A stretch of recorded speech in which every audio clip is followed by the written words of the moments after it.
Hello friends, स्वागत करता हूं मैं आपका Valmiki institute of accounts and technology में। आज हम लोग HTML5 का अपना नया कोर्स स्टार्ट कर रहे हैं। लेकिन इसके पहले मैं आपको बता देना चाहता हूं इस कोर्स के बारे में कुछ बातें कि ये जो HTML5 है ये हमारा वेब डिजाइनिंग और वेब डेवलपमेंट से रिलेटेड है। यानी कि वे स्टूडेंट जो वेब डिजाइनिंग या वेब डेवलपमेंट के फील्ड में अपना करियर बनाना चाहते हैं या वेबसाइट बनाना सीखना चाहते हैं, तो उनके लिए ये सबसे यूजफुल है। और उन्हें HTML5 से ही स्टार्ट करना होगा। यानी कि आपकी जो सबसे पहली नॉलेज होनी चाहिए वो HTML की होनी चाहिए। इसके बाद ही आप CSS सीख सकते हैं और जावास्क्रिप्ट। और कोई भी एक फ्रंट एंड वेबसाइट के लिए आपके पास HTML, CSS और जावास्क्रिप्ट की नॉलेज होना ही चाहिए। यदि आपके पास ये तीनों की नॉलेज है तो आप एक बेहतर फ्रंट एंड डिजाइनिंग कर सकते हैं। और यदि आप बैकएंड के बारे में सोच रहे हैं कि मुझे बैकएंड डिजाइन करनी है, तो फिर आपको कोई भी एक server side language, PHP, Python या रूबी, इनमें से किसी एक की, और एक जो है डेटाबेस, डेटाबेस आपका ओरेकल हो, MySQL हो, कोई भी एक डेटाबेस। तो आपको एक सर्वर साइड लैंग्वेज और एक डेटाबेस की नॉलेज होनी चाहिए बैकएंड के लिए, और फ्रंट एंड के लिए HTML, CSS और जावास्क्रिप्ट। इसके अलावा भी बहुत सारे ऐसे टेक्नोलॉजीज हैं जिनकी आपको नॉलेज होनी चाहिए। फिलहाल में ये जो बेसिक रिक्वायरमेंट है मैंने उसके बारे में बात की है। तो चलिए आज के क्लास में हम लोग इंट्रोडक्शन ऑफ HTML देखते हैं। तो आपके माइंड में ये बात आ रही होगी कि HTML क्या है। तो HTML जो है हाइपर टेक्स्ट मार्कअप लैंग्वेज का शॉर्ट फॉर्म है। यानी HTML का पूरा नाम हाइपर टेक्स्ट मार्कअप लैंग्वेज है। और ये एक स्टैंडर्ड मार्कअप लैंग्वेज है। यानी कि एक ऑर्गेनाइजेशन के द्वारा इसे स्टैंडर्डाइज किया जाता है और HTML की हेल्प से हम लोग वेब पेजेस को बना सकते हैं। HTML जो है वो हमारे वेब पेजेस के स्ट्रक्चर्स को डिफाइन करता है। यानी कि हमारे वेब पेज में कहाँ पर हेडिंग्स होंगी, कहाँ पर इमेजेस होंगे, कहाँ पर पैराग्राफ होगा, इन सभी को स्ट्रक्चर्स को जो डिसाइड करता है वो हमारा HTML होता है। चूँकि HTML हमारी एक मार्कअप लैंग्वेज है, इसलिए HTML भी मार्कअप टैग्स का कलेक्शन है। यानी HTML के अंदर भी हम लोग मार्कअप टैग्स को ही पढ़ेंगे। और जो HTML के एलिमेंट्स हमारे होते हैं ये HTML के पेजेस को डिजाइन करने में हेल्प करते हैं। यानी कि HTML के एलिमेंट्स कहाँ पर कौन से होने चाहिए, ये काम HTML के टैग के जरिए हम लोग करते हैं। अब HTML एलिमेंट्स और HTML टैग्स के बारे में हम लोग भी अपने आगे के क्लासेस में बहुत डिटेल्स में जानेंगे। HTML एलिमेंट्स ही होता है जो कि हमारे ब्राउज़र को बताता है कि कौन सा कंटेंट किस तरह से दिखाई देगा। यानी हमारा कौन सा कंटेंट हेडिंग बनेगा, कौन सा कंटेंट हमारा पैराग्राफ बनेगा, ये ब्राउज़र को बताने वाला HTML एलिमेंट्स ही होता है। तो आप HTML के बारे में समझ गए होंगे कि HTML का रोल क्या है। अब बात आपके माइंड में आ रही होगी कि जब HTML हमारा मार्कअप लैंग्वेज है तो फिर मार्कअप लैंग्वेज होता क्या है। अभी तक यदि आपके पास किसी प्रोग्रामिंग लैंग्वेज की नॉलेज है जैसे कि C++, जावा, या स्क्रिप्टिंग लैंग्वेज की नॉलेज है जैसे कि जावा स्क्रिप्ट है, PHP है, पाइथन है, तो एक मार्कअप लैंग्वेज क्या होता है। तो मार्कअप लैंग्वेज हमारी कोई प्योर लैंग्वेज नहीं होती है। ये हमारे डॉक्यूमेंट्स में टैग्स के रूप में डिफाइन किए जाते हैं। यानी कि हम लोग टैग की हेल्प से एलिमेंट्स को डिसाइड करते हैं कि कहाँ पर क्या चीज़ें दिखेंगी। यानी कहाँ पर हेडिंग्स होंगी, कहाँ पर पैराग्राफ्स होंगे। जैसे हम लोग कुछ भी पढ़ते हैं बुक्स में तो हम लोग टैग कर लेते हैं कि हमने यहाँ तक पढ़ लिया है, ये हमारी हेडिंग है, इसको हाईलाइट कर लो। तो ये जो करते हैं हम लोग, ये मार्कअप करते हैं, मार्किंग करते हैं। तो हमारी यही मार्किंग मार्कअप लैंग्वेज होती है। और ये जो लैंग्वेज होती है मार्कअप लैंग्वेज ह्यूमन रीडेबल होती है। यानी कि हम और आप इसे आसानी से पढ़ और समझ सकते हैं। यानी कि जो मार्कअप लैंग्वेज है वो प्रोग्रामिंग लैंग्वेज से समझने में आसान होती है और सीखने में भी बहुत आसान होती है। यहाँ तक कि मैं आपको बता दूं कि यदि आप क्लास 4th और 5th की अगर कंप्यूटर की बुक्स उठा के देखेंगे तो 4th 5th में आपको HTML के चैप्टर्स मिल जाएंगे। अब आप कंपेयर कर सकते हैं कि HTML सीखना कितना आसान है।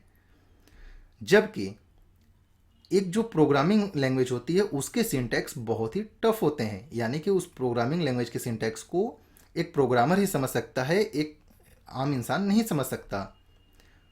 और यदि आप ये सोच रहे हैं कि केवल HTML ही हमारी मार्कअप लैंग्वेज है, तो आप गलत सोच रहे हैं। HTML के अलावा और भी मार्कअप लैंग्वेज हैं जैसे BBC, HTML, HGML और XML।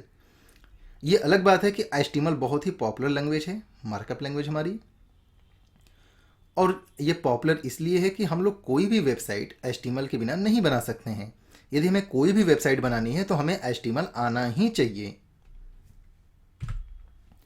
अब हम लोग को HTML फाइल क्रिएट करने के लिए किन चीज़ों की आवश्यकता पड़ेगी, इसके बारे में हम लोग थोड़ी बात कर लेते हैं। तो हमें चाहिए एक डेस्कटॉप, लैपटॉप, टैबलेट्स या एक स्मार्टफोन। एक HTML एडिटर चाहिए, जैसे कि ब्रैकेट्स, सी monkey, coffee cup, text pad. ये सब विंडोज़ के लिए फ्री वर्जन है, आप इन्हें डाउनलोड कर सकते हैं और यूज कर सकते हैं।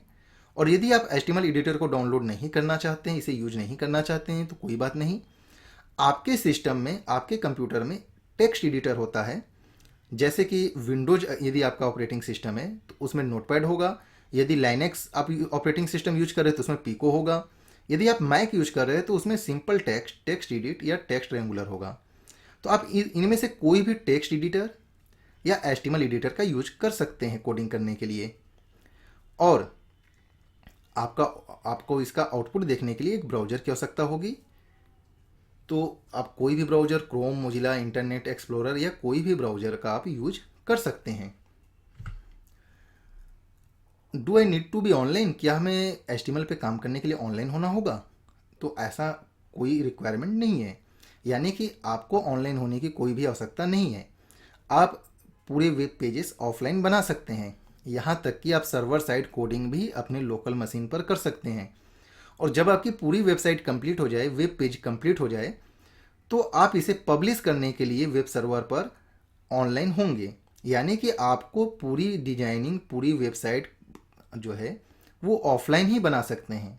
और जब वेबसाइट कंप्लीट हो जाती है तो जब उसे हम सर्वर पे होस्ट करते हैं, उस समय हमें ऑनलाइन होने की आवश्यकता पड़ती है। यानी कि हमें तब तक कोई भी आवश्यकता नहीं है ऑनलाइन होने की। Is there an HTML standards? क्या HTML के स्टैंडर्ड्स हैं? तो मैंने अभी आपको शुरुआत में बताया है कि जो ये हमारी HTML मार्कअप लैंग्वेज है वो स्टैंडर्ड्स मार्कअप लैंग्वेज है, यानी कि इसको स्टैंडर्डाइज किया जाता है। तो इसके लिए जो है हमारे पास दो ऑर्गेनाइजेशन है, एक W3C, एक वॉट वर्किंग ग्रुप। जो W3C है, इन्होंने HTML5 को डेवलप किया है। लेकिन HTML5 के अगर बिहाइंड द सीन हम लोग बात करें तो HTML5 को सबसे पहले लॉन्च करने वाली जो ऑर्गेनाइजेशन थी वो वॉट वर्किंग ग्रुप थी, न कि W3C। इसके बारे में हम लोग अभी वर्जन्स के अपने अगले क्लास में डिस्कस करेंगे। जो W3C है, जिसका पूरा नाम है वर्ल्ड वाइड वेब कंसोर्टियम, और ये किसी भी HTML के वर्जन्स को लॉन्च करती है एक फिक्स डेट पर और उस वर्जन के नए संस्करण के साथ, यानी कि HTML2, HTML3, HTML4, HTML5, HTML5.1, HTML5.2, HTML5.3। तो इस समय जो HTML का लेटेस्ट वर्जन चल रहा है वो है 5.2। और जो वॉट वर्किंग ग्रुप है ये HTML को ही केवल डेवलप करती है, इसके साथ ये कोई नंबर ऐड नहीं करती, यानी कोई वर्जन नंबर इनका नहीं है। ये लिविंग स्टैंडर्ड्स इनको कहा जाता है, यानी कि इन्होंने कोई एक नया अपडेट किया, उन्होंने उसको उसी HTML में लॉन्च कर दिया। तो इन दोनों की हिस्ट्री भी थोड़ी दिलचस्प है, मैं आपको बहुत शॉर्ट में यहाँ बता देता हूँ कि सन 1999 के बाद W3C ने XHTML पे काम करना स्टार्ट किया और काफ़ी लंबे समय तक इन्होंने उस पर काम किया, लगभग 9 साल। तो एक जो तबका था अलग से, जो कि डेवलपर का ग्रुप था, वो लोग काफ़ी इनसे फ्रस्ट्रेट हो गए कि 9 साल तक इन्होंने कोई भी नया वर्जन नहीं लाया, कोई भी इसमें डेवलपमेंट नहीं किया। तो 2004 में इन्होंने एक नया ऑर्गेनाइजेशन बनाया, वॉट वर्किंग ग्रुप, जिसको कि web hyper text application technology working group के नाम से जाना जाता है। और ये जो है HTML5 पे काम करने लगे। तो 2008 में सबसे पहले वॉट वर्किंग ग्रुप ने HTML5 लॉन्च किया। और अब तो ये दोनों ही ऑर्गेनाइजेशंस एक साथ काम कर रहे हैं। तो इनकी हिस्ट्री थोड़ी दिलचस्प है, आपको नेट पे इनके बारे में पढ़ना चाहिए। और यदि मैं यहाँ बताना शुरू करूँ तो ये वीडियो काफ़ी लंबी हो जाएगी, इसलिए मैंने यहाँ बहुत शॉर्ट में बताया है कि वॉट वर्किंग ग्रुप जो है क्यों बना। W3C से फ्रस्ट्रेट होकर के कुछ डेवलपर ने वॉट वर्किंग ग्रुप बनाया। और HTML5 जो है सबसे पहले वॉट वर्किंग ग्रुप ने लॉन्च किया था। दोनों में कोई डिफरेंसेस नहीं, एक छोटा सा डिफरेंस है कि ये HTML में को ही केवल अपडेट करते हैं और ये HTML के नए वर्जन्स को लॉन्च करती है W3C। अब हमारे सामने एक प्रश्न उठता है कि हम लोग कौन से वर्जन को यूज करें, W3C या व्हाट वर्किंग ग्रुप के लिविंग स्टैंडर्ड्स को। तो दोनों में कोई डिफरेंसेस नहीं है, आप किसी को भी यूज कर सकते हैं। यदि आप ऐसे HTML को यूज करना चाहते हैं जो एक फिक्स हो, जिसमें चेंजेस ना हो, जिसमें कोई बदलाव ना हो, तो आप W3C के वर्जन को यूज कर सकते हैं। और यदि आप अपडेट चाहते हैं तो आप व्हाट वर्किंग ग्रुप के लिविंग स्टैंडर्ड्स के वर्जन्स को भी यूज कर सकते हैं। अब हम लोग बात कर लेते हैं डेवलपर ऑफ HTML की, यानी HTML के डेवलपर कौन थे। तो टीम जॉन बर्नर्स ली, जो ब्रिटिश साइंटिस्ट थे और जो जिनेवा में थे, उस समय वो जिनेवा में वर्क कर रहे थे, वहीं पर उन्होंने 1991 में हाइपर टेक्स्ट मार्कअप लैंग्वेज का आविष्कार किया, जिसको कि हम लोग HTML के नाम से जानते हैं। इनके बारे में मैं आपको कुछ और बातें बता देना चाहता हूँ। जो टिम जॉन बर्नर्स-ली थे, इन्होंने वर्ल्ड की सबसे पहली वेबसाइट लॉन्च की, और HTML या वो वेबसाइट जो है उसका कोई फिक्स डेट तो हम लोगों को नहीं पता है, लेकिन जो इन्होंने पहली वेबसाइट लॉन्च की, पब्लिश की, उसकी जो बर्थ डेट है वो अगस्त 6, 1991 है, यानी 6 अगस्त 1991 को वर्ल्ड की पहली वेबसाइट लॉन्च की गई थी। ये एक जीके का भी क्वेश्चन हो सकता है इंटरव्यू में, आप इसे ध्यान रखिएगा। और ये बर्नर्स-ली आज के डेट में वर्ल्ड वाइड वेब कंसोर्टियम यानी W3C के डायरेक्टर हैं, जो कि HTML और CSS पे नज़र रखती है, उनके डेवलपमेंट करती रहती है। तो फ्रेंड्स, उम्मीद है कि आपको आज का क्लास समझ में आया होगा, और यदि फिर भी कोई डाउट्स हैं तो आप हमें मेल करें, मैं आपके डाउट्स को क्लियर करने की कोशिश करूँगा।